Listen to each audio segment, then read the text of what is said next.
Welcome to the Money and Meaning Show. I'm your host, Kanae Corder, National Certified Counselor and the world's #1 clinical hypnotherapist, specializing in stress management for healthcare professionals who want to turn a life of stress into a life of meaning and help their patients do the same. Tune in each week. I'll show you how to respond to yourself first. So, are you ready to let go of your stress? Well, let's get into today's show.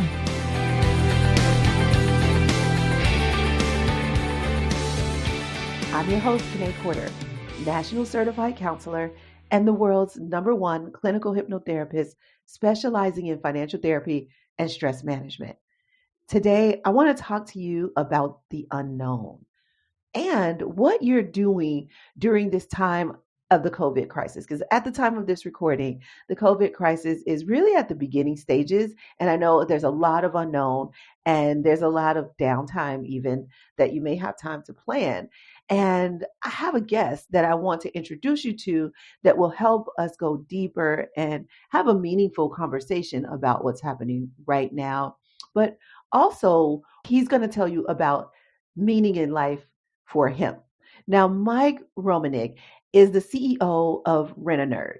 He started providing computer services over 20 years ago, and it grew to what's now Rent-A-Nerd. Mike says, although every client I work with is special, I've learned their needs aren't unique. They want a friendly, professional team that gets the job done. The nerds at Rent-A-Nerd are incredible. If Mike isn't a specialist with a certain technology or program, chances are one of the other nerds on his team will have that specialty. And if they don't, if nobody does, then they will go out and find someone that fits their standards. Mike is married, has 2 wonderful daughters, and a thirst for finding meaning in life. He and I connect on something that you guys might think we're weird on or rude. I've been once told that. But I think you'll find that in this time of crisis, we were right. He is going to help us add to our search for meaning over money conversation as we talk to him about what's not on his resume. So please join me in welcoming our guest today, Mike Romaniuk. Hey, Mike. Hey, good morning. How are you? I am great. How are you? I am doing fantastic today. So I don't know if you guys have noticed, since Mike has only said a few words, but Mike is from Vancouver, Canada, and his experience in COVID-19 is a little bit different than our experience here in the US. So we're going to talk a little bit about that. And we're also going to talk about some business strategies and rules that he's put in place that has made him pretty successful. So before we get started on that though, Mike, I'd like to ask you, what is your idea of prosperity? Oh, that's a great question this morning. For me, it's to find your passion, to find things that are important to you personally, and to have the resources and the ability to do them. Whether that be personal improvement like fitness, or family, or community, or I would hope maybe with a lot of people, it's all of those. Yeah, I get that. The question is different. Everybody has their own idea of prosperity, but it just so happens that I was having a conversation earlier this morning with somebody, and we were talking about just that you really have to have enough resources to help you to continue to follow your dreams. Like you really can't follow your passion and purpose unless you have enough resources. Otherwise, you got to go get a job. Like, sure, you got a dream, but you got bills too. So That is absolutely true. You definitely have to have the means to get to where you want to go and to be doing what you would like to do. I absolutely agree. yeah, so I'm glad you brought that up as your idea of prosperity because it does. It feels really good when you can follow your dream, when you can live in your purpose and your passion, and you have the resources where you're not stressed. And yeah, and you can really live out that idea of prosperity. Absolutely. I know something about you, and fun and hard work and honesty and caring are like ways you want to show up in the world, are things that you want to be known for. How does that play out in your business and in your personal life? Do you see yourself being the same in business and personal, like that fun, caring, honest guy at work and also at home? Or do you find yourself being like two different people? Because being a CEO, sometimes you can't have fun. You know what? I think as a CEO, I still managed to get a lot of fun in there. I think that's really important on all aspects of your life. I was at a business conference last year, and I don't remember who said it, but there was someone speaking, and he said, if you aren't having fun, why are you doing it? There's hard times, don't get me wrong, and there's times that you have to go through tough spots and do things as a CEO that aren't going to be fun, but you can still bring a ton of fun into the workplace. I'm really, really blessed with a great group of employees and my business partner who are they're fun people. We make a lot of jokes. We have a lot of fun.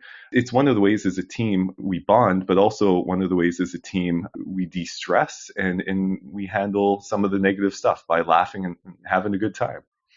Yeah, I went to a conference years ago, and it just so happens there was like a math conference or something like that at the same hotel. And I ended up mingling with the math nerds, and we had so much fun and we laughed so hard. Like, I was just like at the end, like, nerds have a lot of fun. Like, so I can believe you that and the reason why is because the wit and the humor is so clever that it's just so much fun. Absolutely. It was quite funny. We have a people and culture department. So we don't have an HR department. It's people and Mm. culture because it's meant for recruiting and retention more than anything else, more than discipline or anything people associate with kind of stereotypical HR. And I sat through our new employee induction because they overhauled it. And I was pretty amused. They were talking about our culture and our fun. We have a big meme culture internally. And they were saying that sometimes you may ask a question from a supervisor or a coworker and be ready. All you may get is a meme back as your answer. And that is your answer. You have to obey the meme. That is so funny. I love that. That is so cool. And can I just say that I am totally stealing that? Like we are totally putting that in our culture because here at Presidential Lifestyle, we have a different kind of culture too. Now we teach this culture to CEOs and help them manage the stress in their business and their company.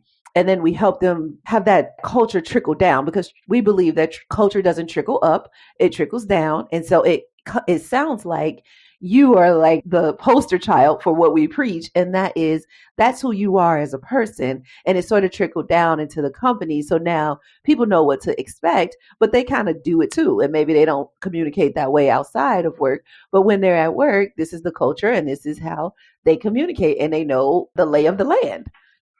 Absolutely. It's such an important part of at least our culture, the humor and the happiness.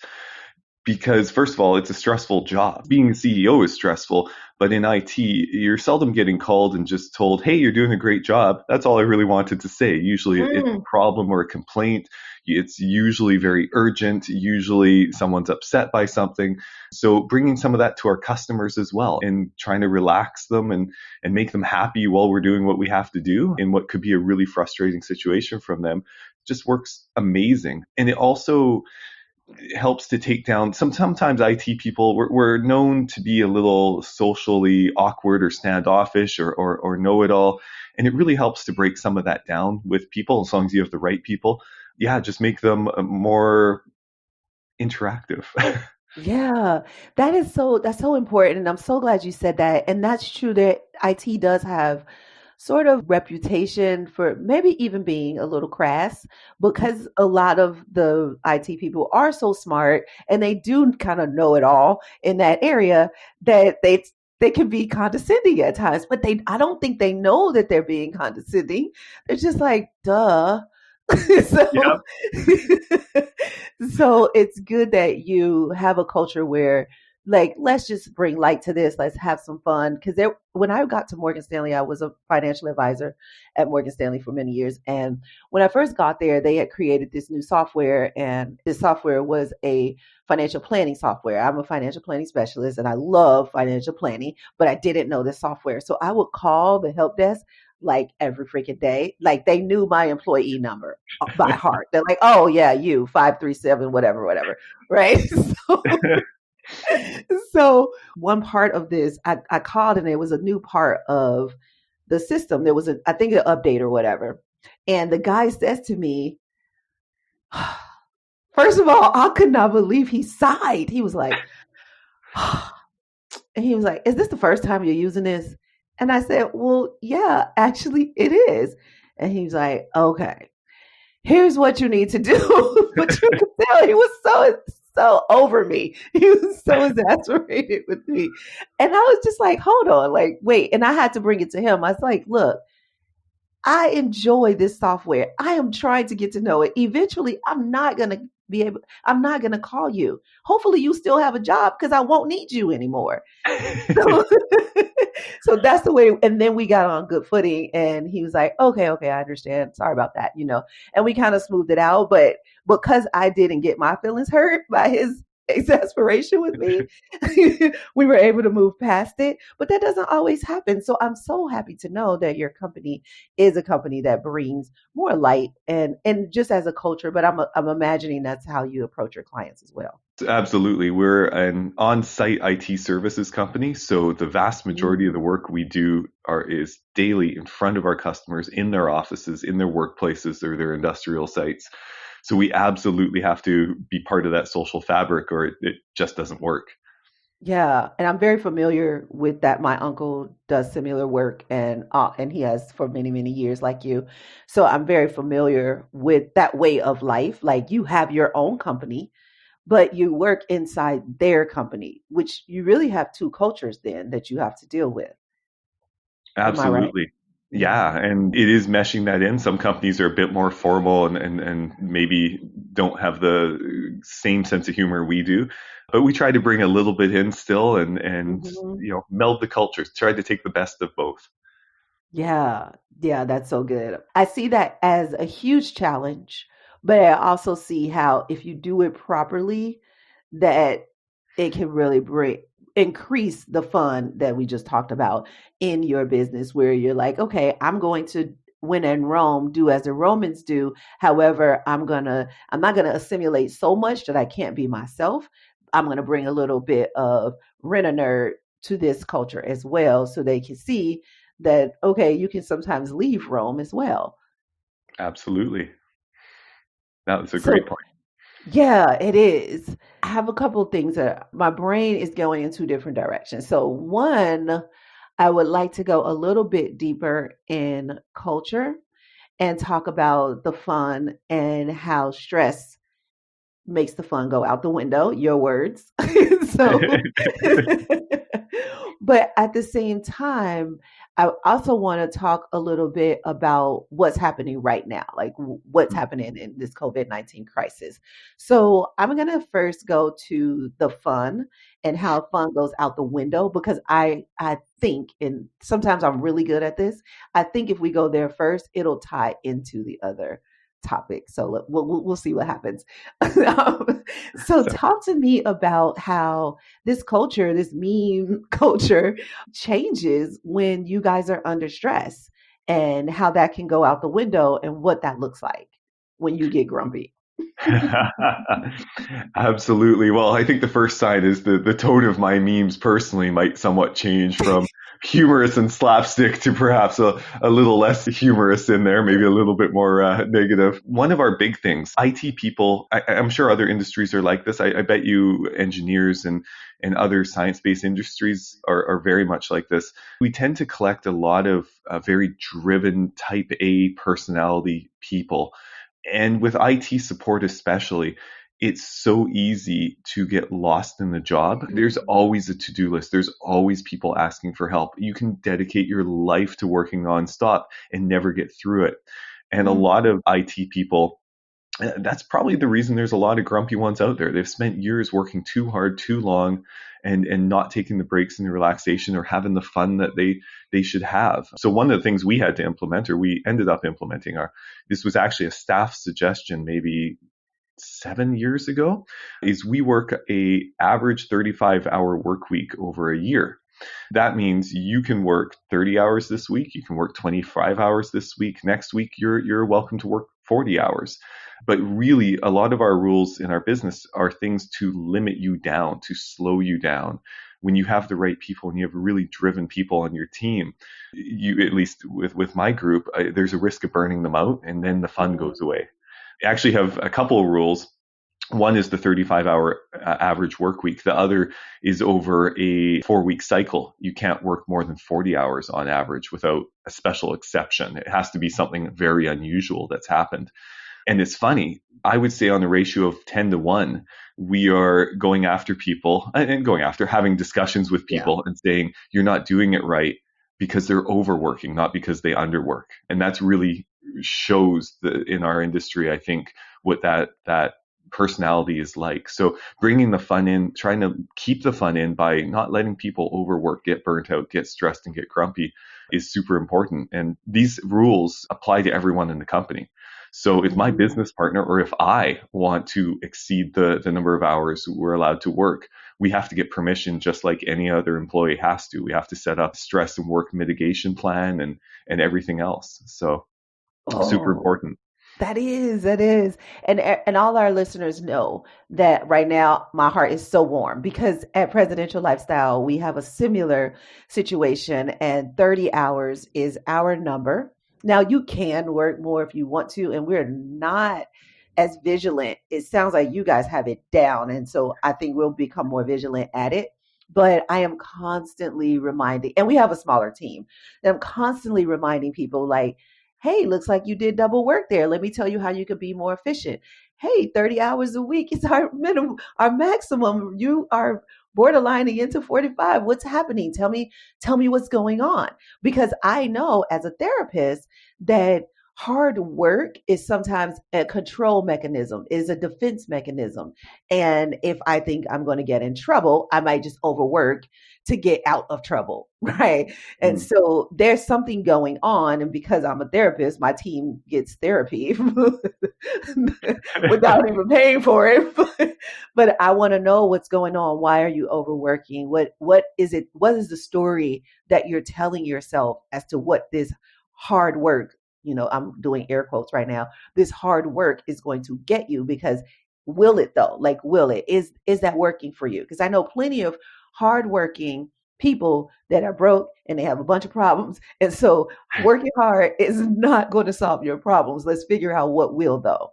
So it sounds like how vigilant you guys are over making sure that your employees put the work in perspective so that that fun does still come up in their lives and in their personal lives, but also in the work that they do at the office. Because yeah, you do not want an office full of grumpy people.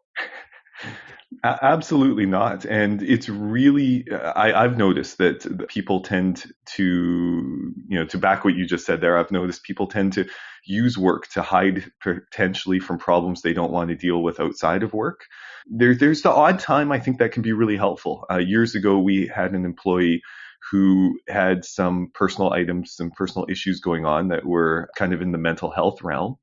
And this person had a discussion because he was overworking, and we had the discussion and he explained, I'm on the wait list to get some help with this stuff. And for the short term, for the next month or so, it'd be really helpful if I could just kind of hide in work until I can get the proper help I need to overcome this. And we supported him in that. It was kind of an unusual one. I'm like, I don't know if I totally agree, but I guess if that buys you the time you need in a less destructive way to get to the help you need, that's okay. But I think that's really the rare exception. The vast Yeah. majority of the time, people maybe use work as a what I would consider an unhealthy crutch or an escape Yep. when they should be hitting what's really important. Oh, yeah, totally. Absolutely. And let me just commend you on how you handled that one just by having the awareness. You noticed something was happening. And not that other CEOs don't, they might notice, but they're like, okay, well, I'm going to ignore that because we got other stuff we need to worry about.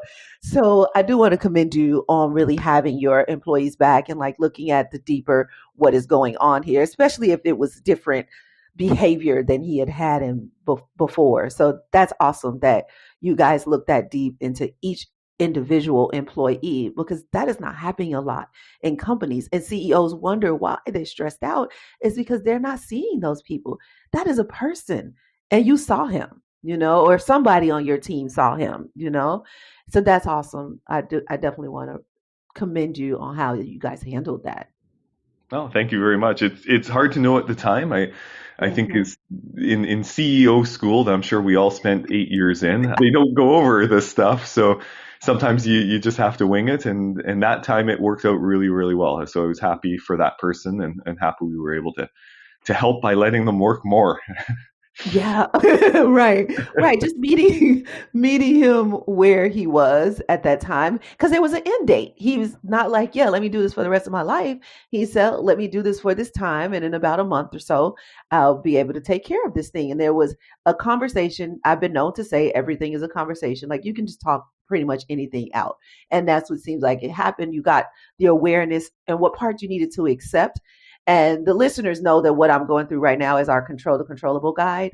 And so their awareness is number one and acceptance is number two. So there were some things you just needed to accept. And then what needed to be adjusted was to come in the future. But it was a plan for it. It wasn't just like, oh, we'll throw this up and see what happens. You had a plan in place and that would help guide this person through what they were experiencing because if you didn't it was going to end up blowing up in everybody's face.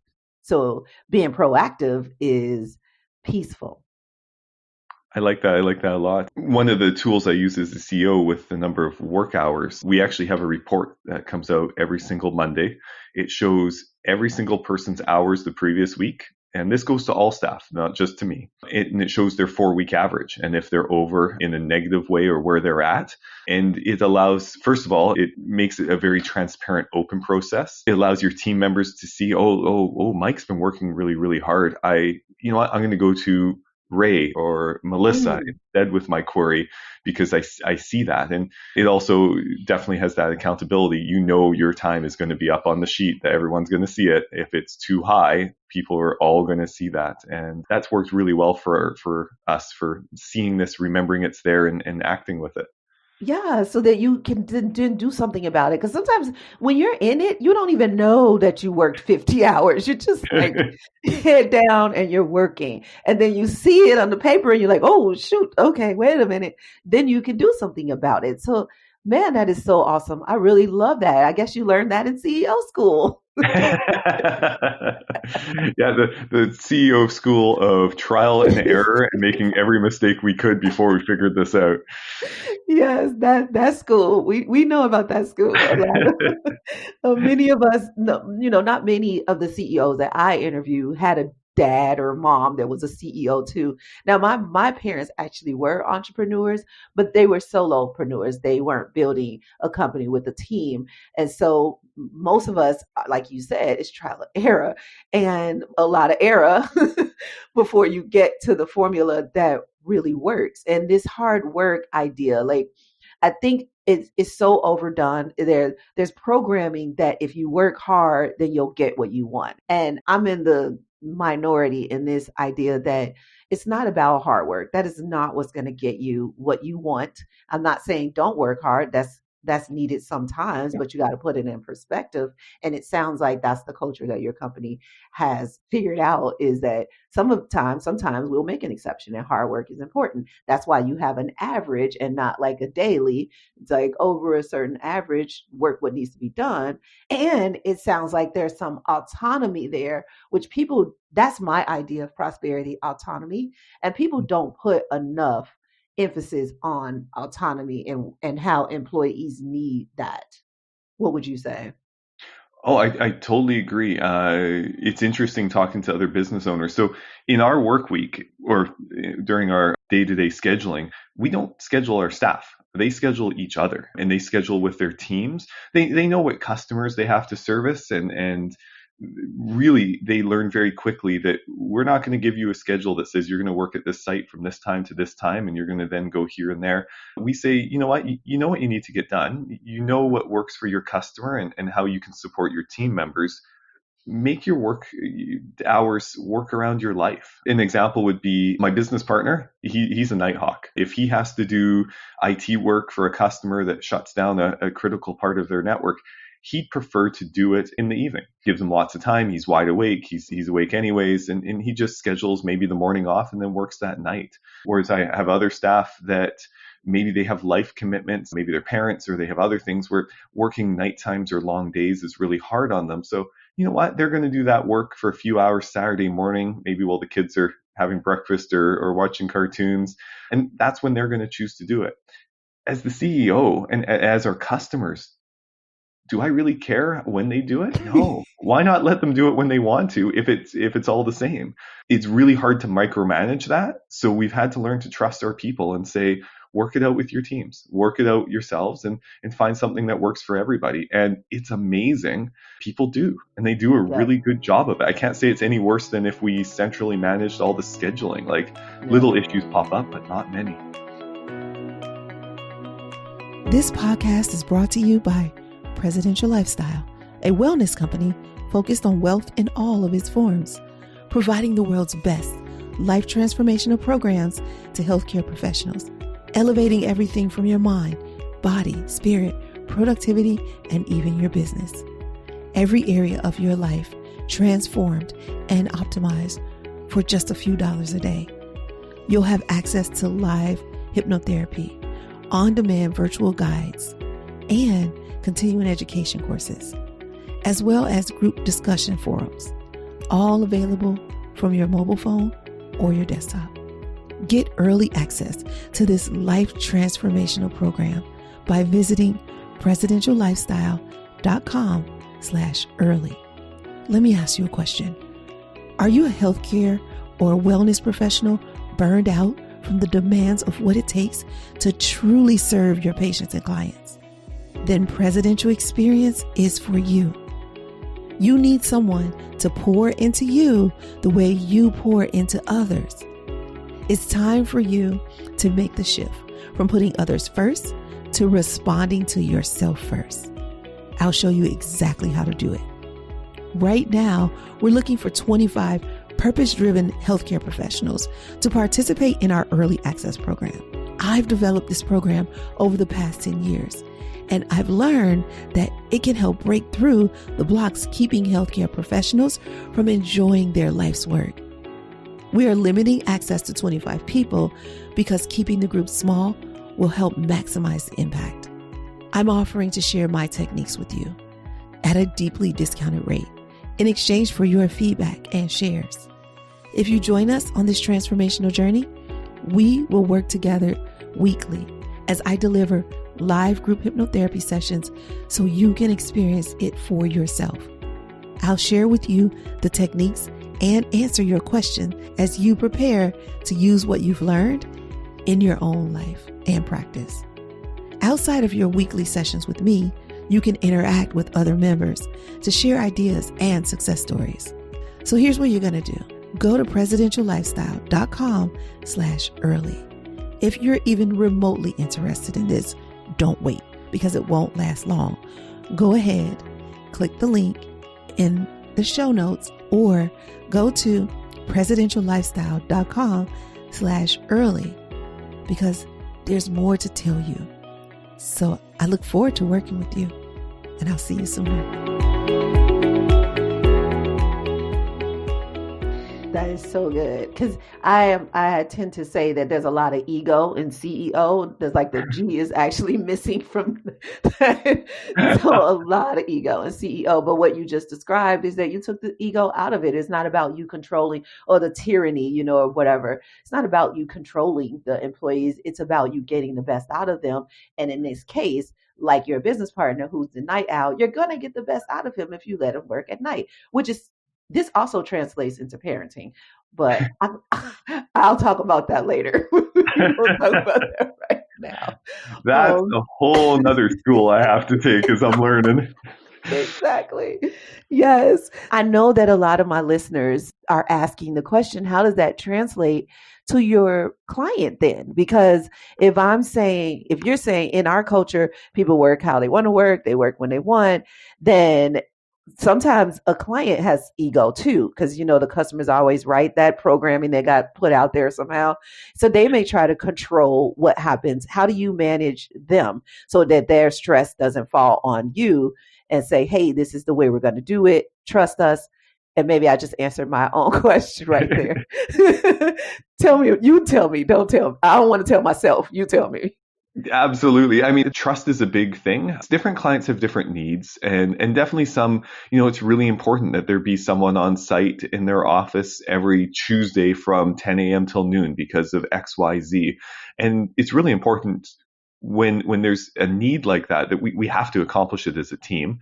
We do assign a group of people to a customer. So you have options. You have coworkers who are assigned to that customer who can take that time if that doesn't work well for you. Ultimately, someone has to be there for those really important times for our customers, though. But a lot of them, once you get the routine going, it's just very quickly the trust is built and they adapt and they understand we're taking care of their needs. And a lot of our team members, we make it very easy to reach us even when we're not there with them. Mm-hmm. So that, I think it does go back to what you said. The trust is built. I don't think very often we stand up and say, just trust us, it'll work out. But I think they see it work and they relax very, very quickly as they get to know us. It works. And I know it seems weird to say it. It does. No, it doesn't. Actually, I get it. I just wanted you to say it out loud and so that people can hear you say it. It also sounds like there is a hybrid going on where sometimes they're in their own space. Maybe your nerds work from home sometimes, and sometimes they work from the client's office. Is that happening? Is there some sort of hybrid going on there? There is a hybrid. Most of our business model is an on-site business model. The majority of the work we do, we come to our customers and we work with them side by side. That really helps, I think, with our customers in a number of ways, including we better understand them. And it builds that relationship. We're not some random person on the phone that you don't know and doesn't know you. We know your business. We know the struggles. We know the positives. We know where you need help today, and we know where you need help in a few weeks from now because we're there with you. But there is a good portion, especially after hours work or emergency work, where people work from home or remotely. Maybe it's not from home. Yeah, a few years ago, I was traveling in Germany for a month, and my wife works in the company as well. Every morning we woke up in Germany. We went to a local cafe or a breakfast place. The weather was fantastic. We would sit outside, open our laptops. We'd work for a couple hours, and then we'd put them away for the rest of the day. And some of our customers had no idea we were even gone.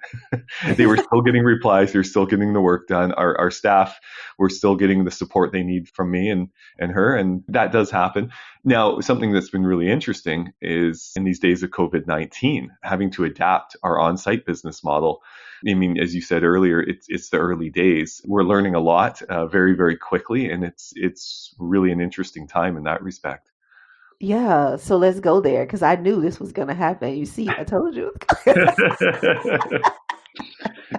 So you'll get to know me when I'm proud of myself. It is not a secret. That's good. That's good. And you're laughing, which is really good. I love it. Positive energy.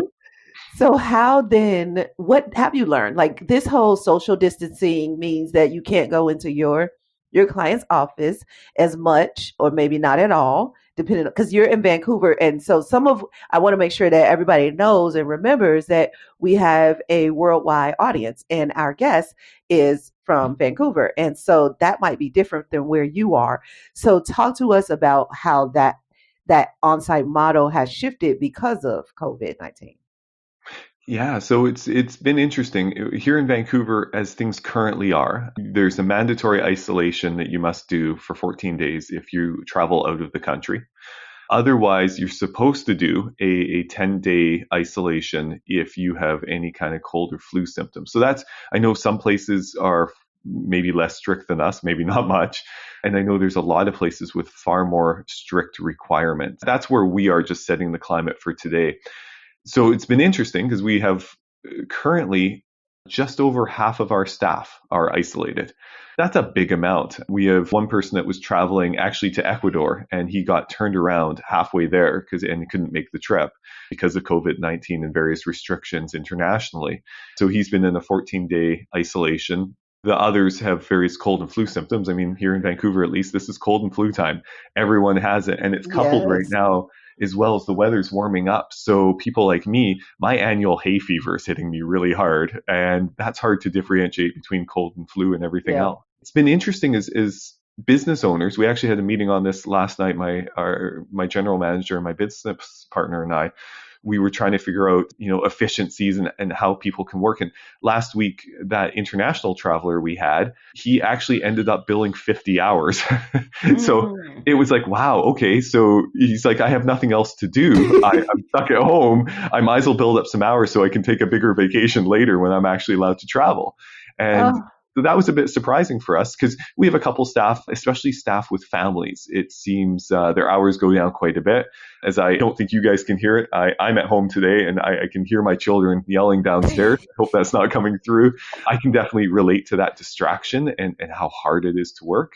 It's just really interesting. It's such early days. We'll see how it goes, but we're yeah. definitely utilizing more, Zoom meetings and remote control software and more phone calls, trying to still keep as much as we can that great communication and that relationship going. It's interesting times for sure. Yeah. Oh, yeah. So much good stuff that you said right there.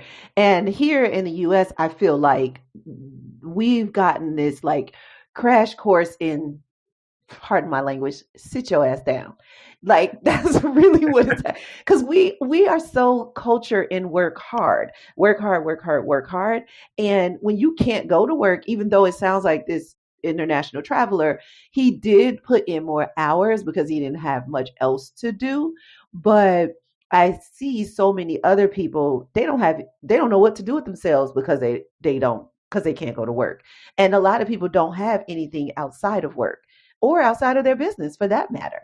And so this is like this crash course, and we call it a presidential pause. You just need to pause and do something else, maybe shift towards something more meaningful in life. So, what else could you do besides work during this time? I want us to talk a little bit more about that meaning and what are some things that you are doing or have you thrown yourself into work? Where are you with this, Mike? With respect to recent events or in Yeah. general?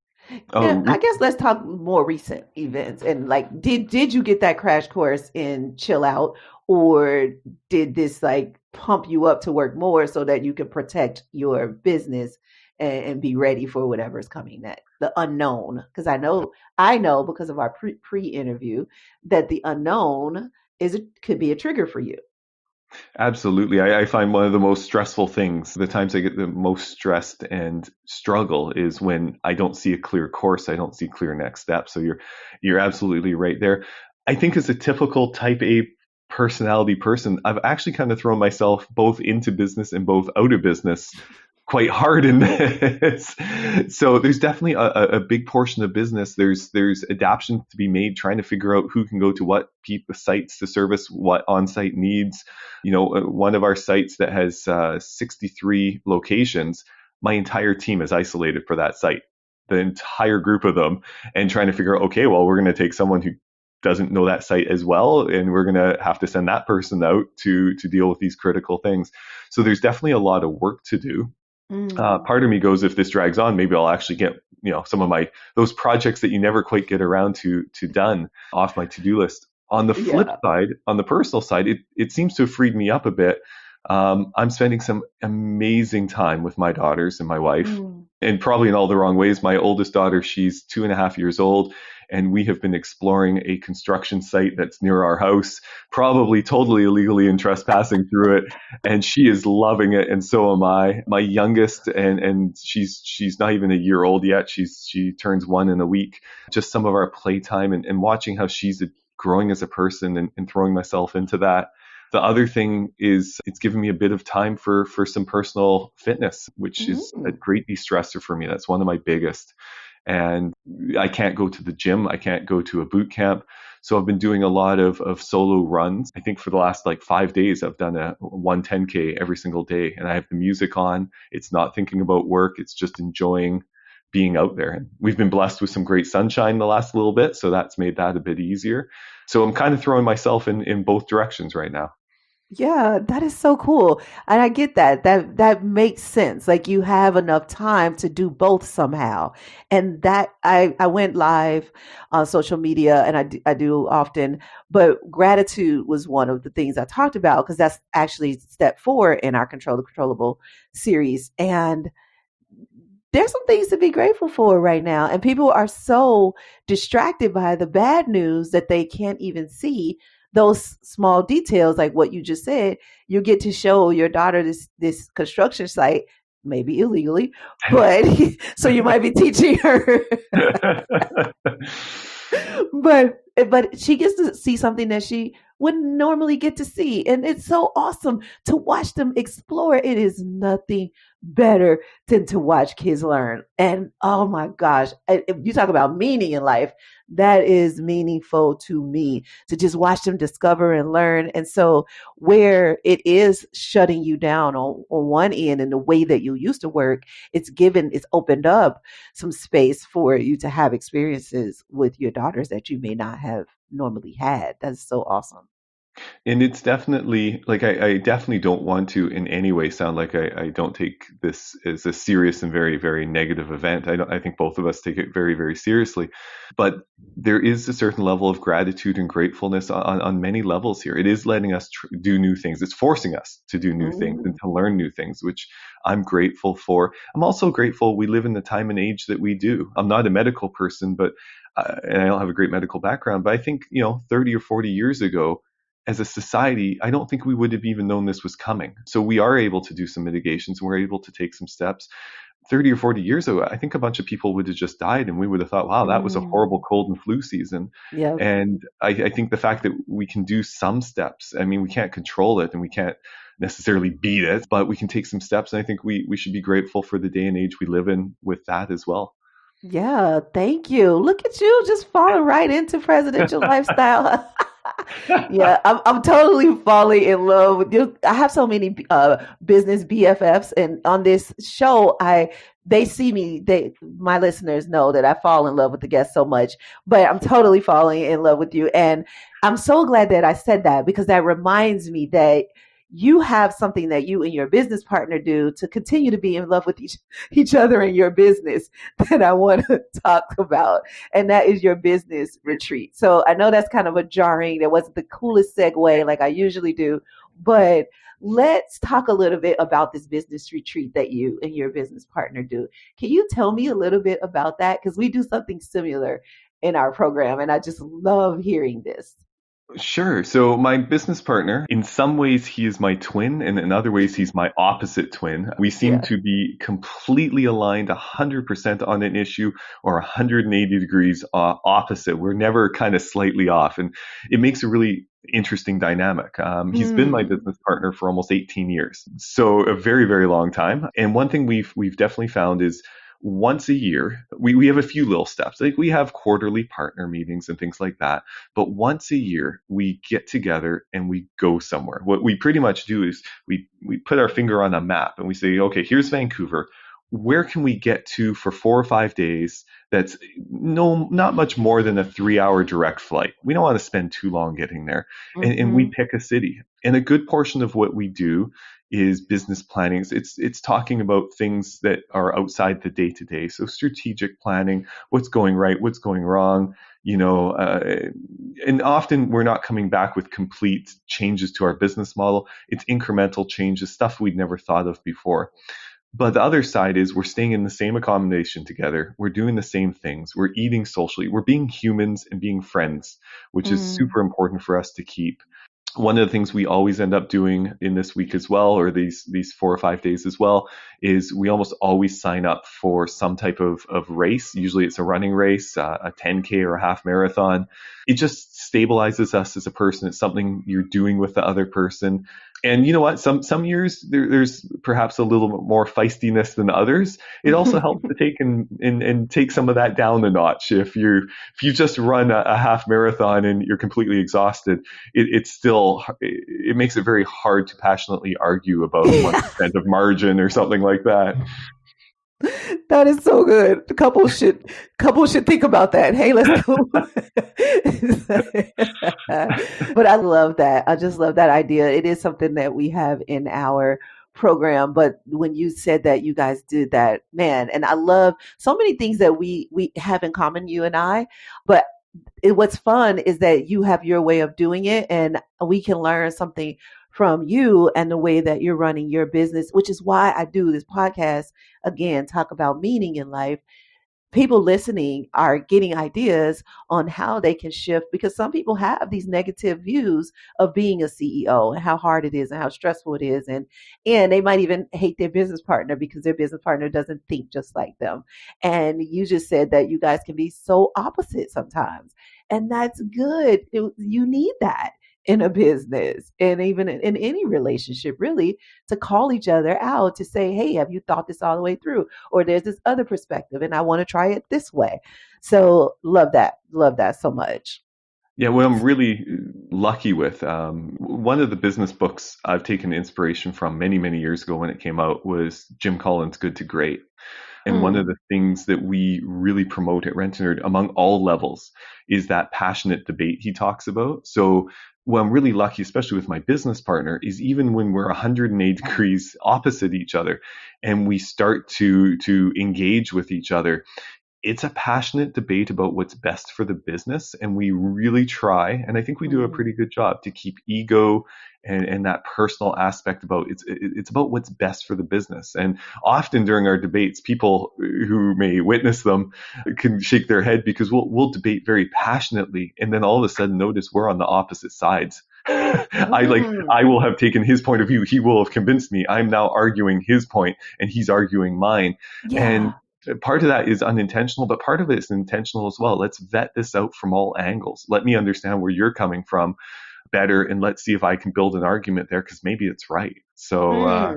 I'm really lucky in Rent-A-Nerd. We've been able to build that culture at all levels because it helps. That is so good. And I have two more questions for you. So one is around, so guys, just so you know, Mike is one of our EO members. And so I'm wondering, how has EO prepared you for, this unknown, or having really just all of it? Because we joked about the CEO school, and maybe you didn't go, of course we know we didn't, none of us really went to CEO school, but I feel like EO has a version of CEO school that can prepare you for some of these things that you're experiencing. So could you tell me how is EO been instrumental in preparing you for some of these things, or has it?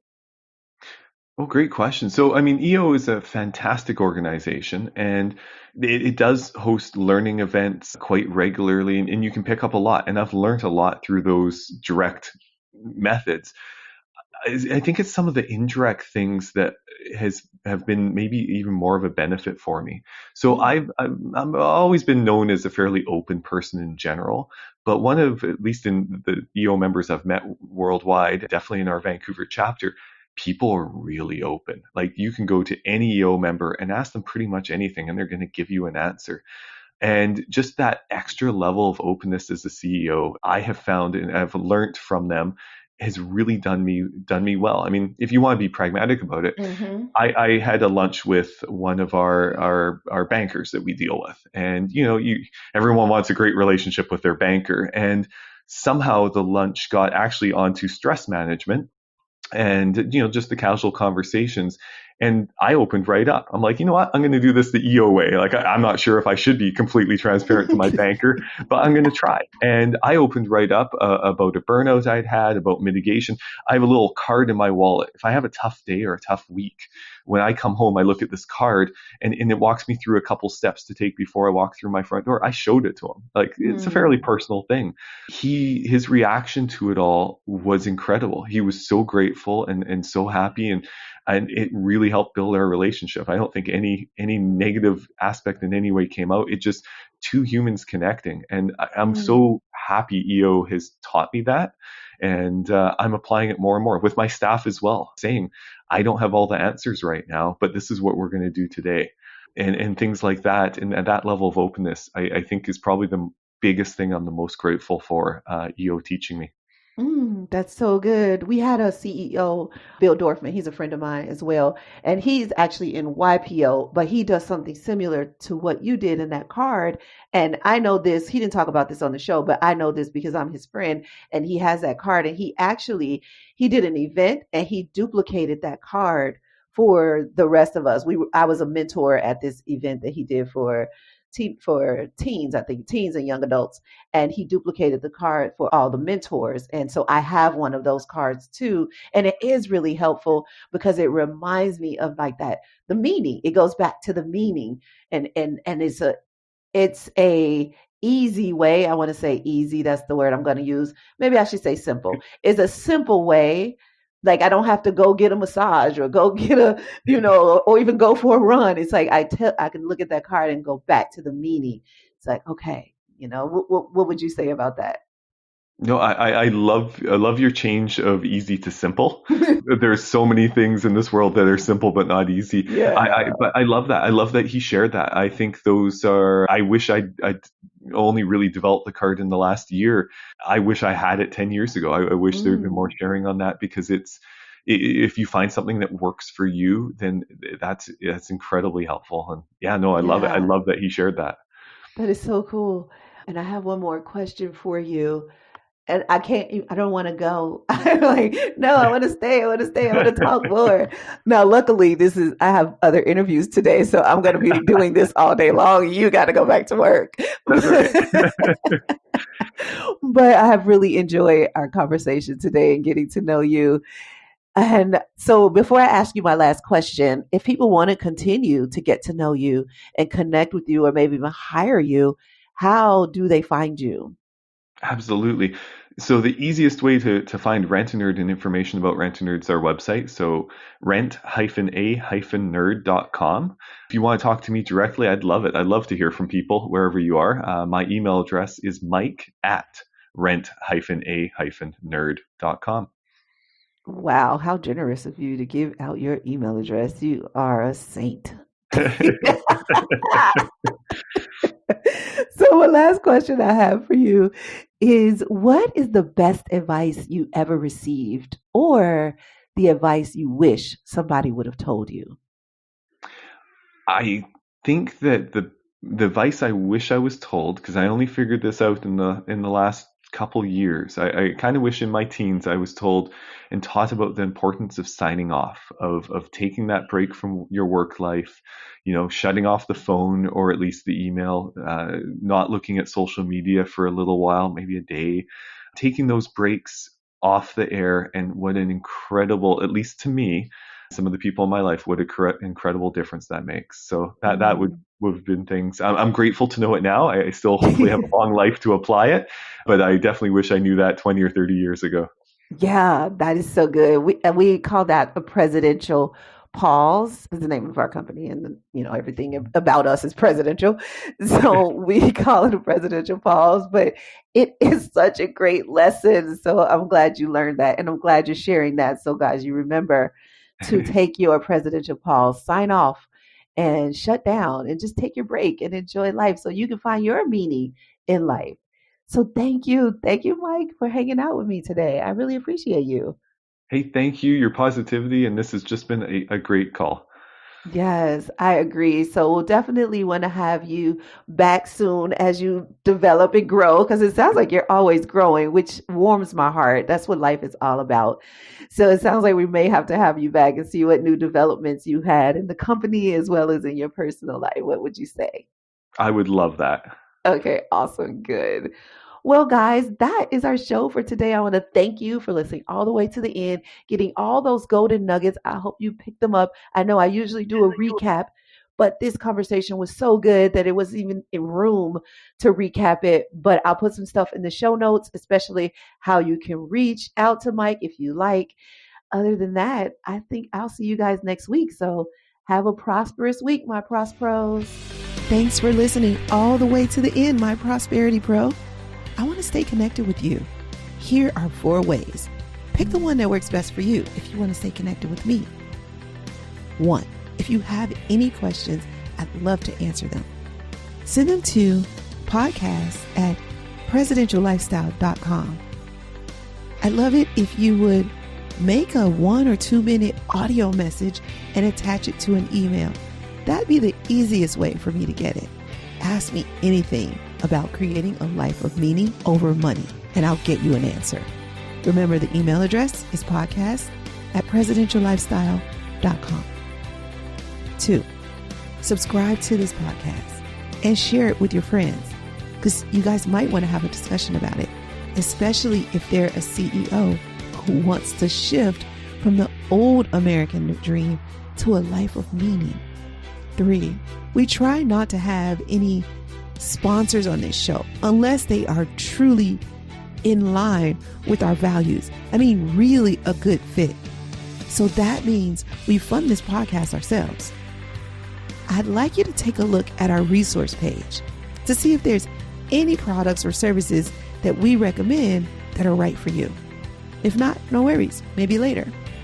If so, please use our affiliate link to purchase. Thank you in advance for doing that. You are such an amazing person. Okay, 4 and last. If you want to know what's happening over here at Presidential Lifestyle and you want us to email you the update, then go to presidentiallifestyle.com/blog/now. And you'll see the current updated blog for the week, but you'll also see a link to subscribe to that blog. We can email it to you if you like. That's presidentiallifestyle.com/blog/now. Don't worry, you don't have to remember that link or any links. They're all in the show notes. Oh, and I forgot to say, if you're enjoying this podcast, go ahead and leave us a review and tell us how much you're enjoying it. And now for the legalese. This podcast is not to replace professional counsel. The best advice is from a professional who knows you and your specific situation. The topics discussed in this podcast are general in nature and for informational or entertainment purposes only. We encourage you to meet with a professional that you can discuss your specific situation with. Whether you choose us or someone else, one-on-one counsel is important, whether it's a financial, therapeutic, legal, or other decision. So that's all for now. I'll see you next episode. And remember, you can have wealth in all of its forms. Believe it, and you'll soon see it.